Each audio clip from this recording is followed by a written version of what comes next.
Hi, Hendrik. Thank you so much for coming to the Founder Talk. How's it going?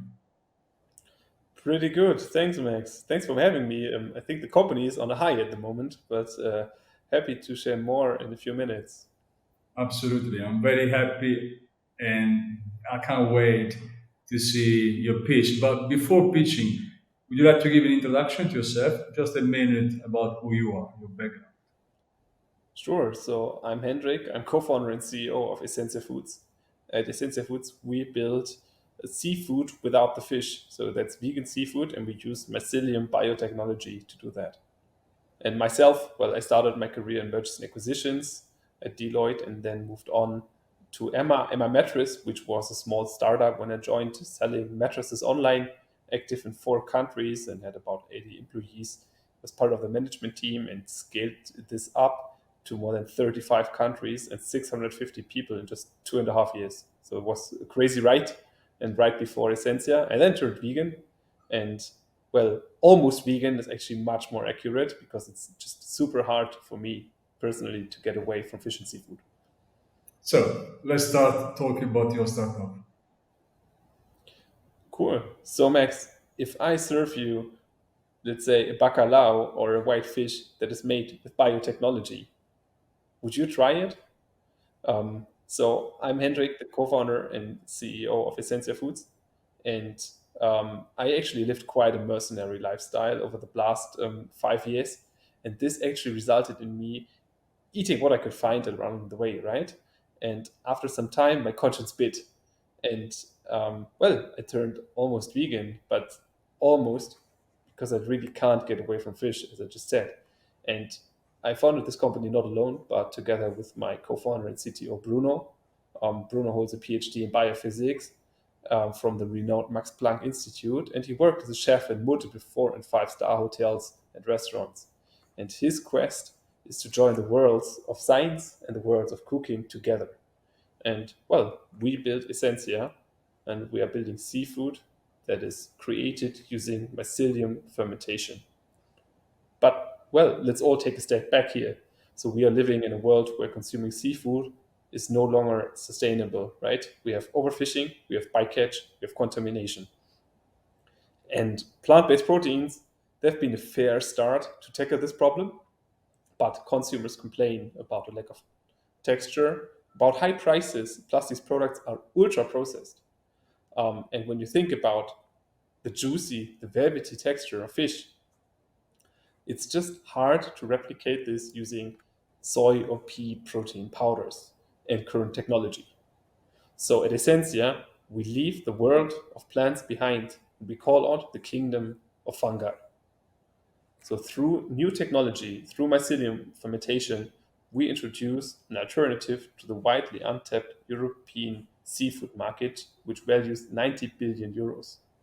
And we are building a solid state fermentation platform to replicate the culinarily demanding texture of fish whole cuts. With this, we are completely novel. And basically, we start where the texture matters the most. And compared to other technologies like extrusion of plant based proteins, we only use 2 ingredients to take our structured biomass. And compared to like liquid state fermentation, for example, our technology can be scaled with super low capex investment. And this, in the end, allows us to achieve price parity and hence mass adoption, because that's what we're going for. We're going for the mass markets, starting in restaurants and building it up. We filed for a patent to protect our texturing IP. We served countless prototypes already to chefs and consumers. So my team just came back for the Vegan Festival in Barcelona, and we put out 250 prototypes every day over 4 days in a row, and received net promoter scores that were 10 times better than the average in the food industry.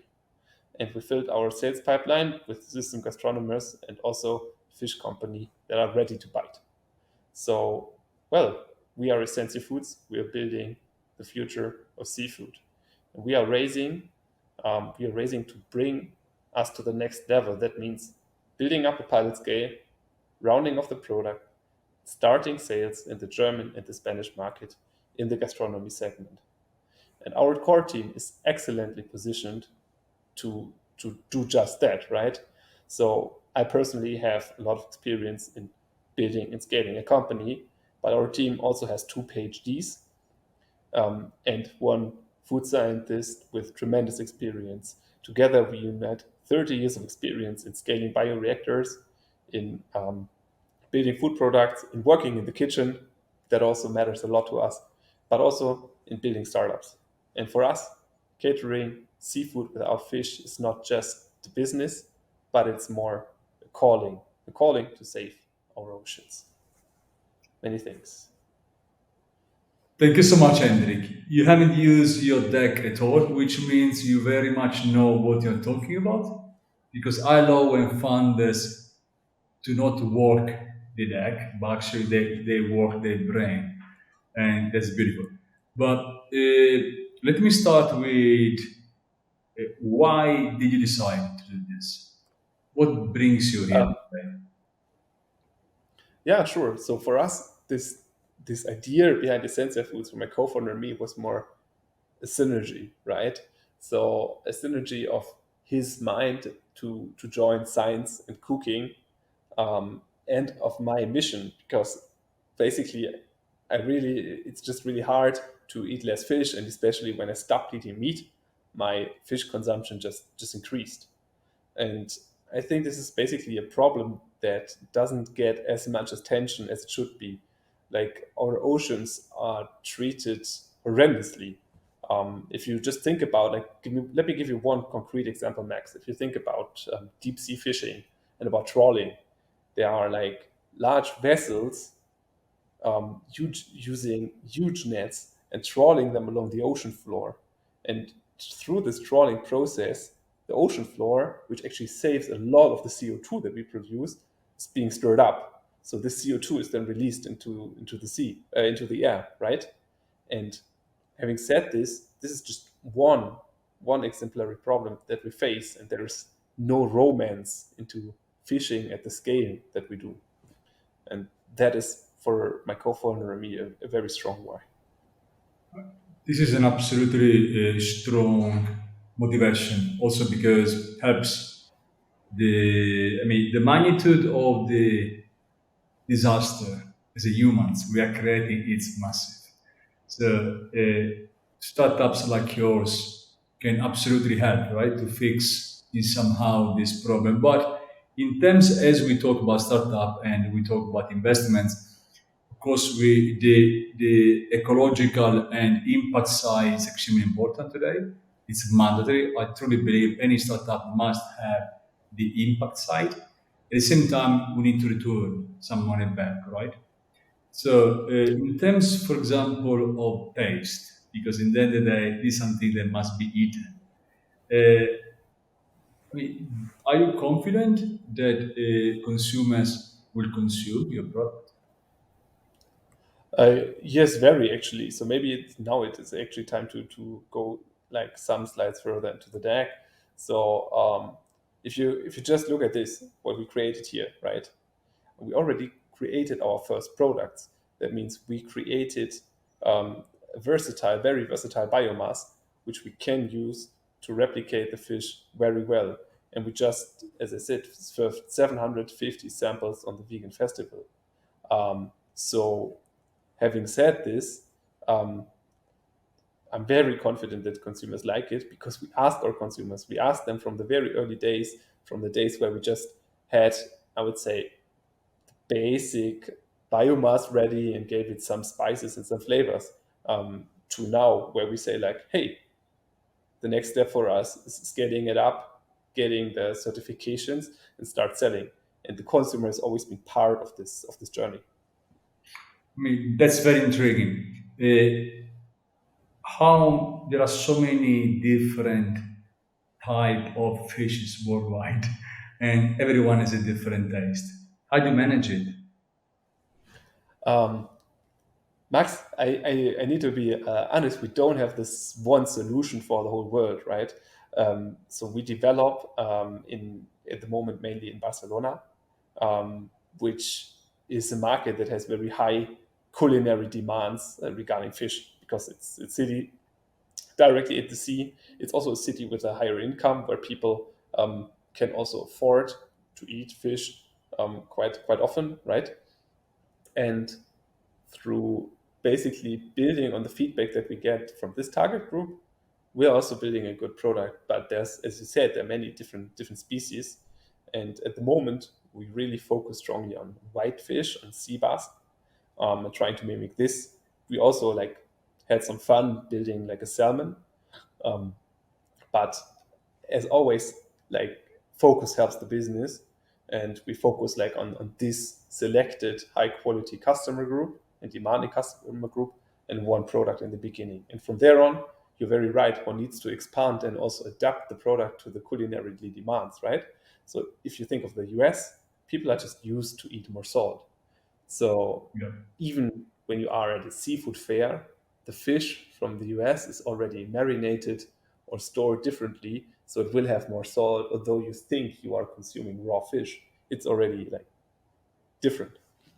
Absolutely. I mean, in terms of the science and the technology behind, are you developing everything your own or are you using third parties, not sourcing? So basically, technology for us splits into the fermentation technology and the food technology. What we focus on and what we build is the fermentation technology. Why? Because we use a solid state fermentation process, or a process that is built on solid state fermentation. And there simply um, isn't something that has been, there is no food product out there that has been built using solid state fermentation, right? At the same time, it's an ancient process that's used like for um, tempeh, for example, for cheese making, but not for building an alternative protein product. So you might be asking, like, why are these guys using this process and don't do something that is already, or leverage a technology that is on the market? Well, we see this process as having advantages when it comes to capex, when it comes also to production costs, and for sure when it comes to the texturization properties, which only this process allows you to steer the growth and to basically end up with a biomass that is already shaped. And these advantages combined, I would say, make me very confident that it is worth to invest additional time, to invest additional money into the next wave of the alternative proteins. And that's the wave that we are basically, at the forefront of. I mean, in terms of market, you are not entering, you are not selling. You are in a prototype stage, right? And you must choose the first market, which is, I believe, you are doing pretty well in Spain, where you are maybe more focused now. What's your? I'm not telling you to explain today your market strategy, but how exactly you want to expand in Europe? Because I do believe you will start from Europe, right? You're based in Georgia. Yes, yes, and indeed, we start in Europe. So, how do we plan to go to market? First of all, this like professionals always call it the HoReCa segment. HoReCa means like hotels, means restaurants, means caterings, canteens, cafes, right? HoReCa, and that's the segment we're also going after. So we already found the first restaurants that are playing with our product, um, and for us, that's the right channel. So why? Um, because in HoReCa you can already start selling while you scale the technology. And these two things are very important to align in your go-to-market strategy. Yeah. Um, Having said this, we focus on HoReCa in Spain and in Germany because these are basically like I have German roots. My co-founder in another part of the company is based in Spain, and this just and the markets are very different. Like when it comes to fish consumption to alternative protein consumption, but both markets seem very open from our discussions with the customers, right? And this is the channel we're going for after. But when you think about scale, I think make you need to make this product really big, and really big is only possible through the grocery sector as well. That's something we're going to tackle, but um, well, in 2.5 to 3 years time. In terms of scaling, startups when they find themselves in a pretty tricky environment, very challenging is the scale up, more than starting. So, what is needed to you to scale? Um, yeah, it's interesting that you say that it's harder to scale than to start. Um, I would say actually um, the start was easy, but the lab work that came right after it and all the iterations, they were already um, pretty tough in biotechnology, like to really find the match of like the substrate and the strain that you require and the process parameters and tune everything. I mean, we also filed for a patent for our technology because it is so novel and it hasn't been an easy path. Um, so, but to come to your point, Max, what helps us to scale? Like we need to scale, as I said, both the sales and the technology. And the technology, I think, is something that is very much on our end. But for sure, this requires a certain capital um, that just well needs to be invested, right? So we are looking for investors that actually share the same mission, the same belief that this is something that is simply necessary, and it's necessary to build this instead of going back to the powders that have been thrown on the market quickly. And that's definitely something I would say which is super helpful. And then on the sales end, well, the grocery market is, I'm very well aware of this, um, not an easy to market to navigate, and so is also the Horeca market. So I would say what always helps there is is contacts. It's like the first introductions are the first people that believe in you. So, in case you are listening now and you are one of these mission aligned investors or working with a lot of grocery or Horeca clients, well, approach me after the podcast here. Now, before we move to the investors, we touched this point very much soon. But when do you think are you going to launch your product on the market? Where are we going to launch? Um, well, we target first Spain and Germany. Whether we launch then in one or the other market, the very first samples or products, I can't tell. At the moment, it's actually rather promising in both markets. So we will also attend, for example, the Anuga Fair, world's largest gastronomy fair, that is to happen in Germany in a week from now, starting this Saturday. So my feeling is in one or the other, and we rule out all the rest, right? In terms of timing, When? Sorry, I understood where. Timing. Um, that will be around summer next year. okay, so it's pretty soon. Let's talk about investments. You're raising how much? Um, we raised a seed round of 2.5 to 3 million euros. And for doing what? Um, we have three things we want to do. One is building a pilot facility for the product we developed to the extent that we are well that we get crazy good consumer feedback for, right? The second is further doing research and development to bring down the costs, but also to include natural flavor components, make the product even cleaner. And the third is indeed to enter these markets. So to do very conscious bottom up sales and campaigning around it.